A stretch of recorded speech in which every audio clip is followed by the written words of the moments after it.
জানাজা সালাত আদায় করার সময় জুতো পরে সালাত আদায় করা যাবে কিনা এই বিষয়ে অনেকেই জানেন না, তাই অবশ্যই হুজুরের কাছ থেকে এই বিষয়টা শুনে নিন। জি ভাই, জানাজার সালাতের সময় পায়ে জুতা থাকলে আমরা জুতা খুলে ফেলতে হবে কিনা? আমাদের দেশে বেশিরভাগ মানুষ দেখা যায় জানাজার নামাজের সময় পায়ে জুতা থাকলে জুতা খুলে সামনে রেখে তারপরে দাঁড়ায়, ঠিক না ভাই? ঠিক। রাসূল করিম সাল্লাল্লাহু আলাইহি সাল্লাম বলেছেন, ইহুদিরা জুতা পরে নামাজ পড়তে অস্বীকৃতি জানায়, অতএব তোমাদের জন্য কখনো প্রয়োজন হলে তোমরা জুতা পরে নামাজ পড়িও।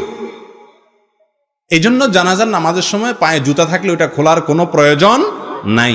তবে গ্রামে বা এমন কোনো এলাকায় যদি থাকেন যেখানে বিভিন্ন জায়গায় মলমূত্র পড়ে থাকতে পারে, আপনার জুতার তলায় নাপাক লেগে থাকতে পারে, এরকম সম্ভাবনা থাকে, বা আপনি দেখতে পান তলাতে কিছু একটা আছে নাপাক মনে হচ্ছে, তাহলে সেক্ষেত্রে আপনি জুতা সামনে খুলে রেখে অথবা জুতা খুলে তার উপরে দাঁড়াইতে পারবেন। কথা কি বুঝতে পারছি? কিন্তু অটোমেটিক আপনার জানাজার জন্য দাঁড়াইলেই জুতা খুলে ফেলতে হবে এমন কোনো বাধ্যবাধকতা নাই। জি। এরকম ইসলামিক ভিডিও পেতে অবশ্যই চ্যানেল সাবস্ক্রাইব করে পাশে থাকুন। ভালো থাকুন, সুস্থ থাকুন। আসসালামু আলাইকুম।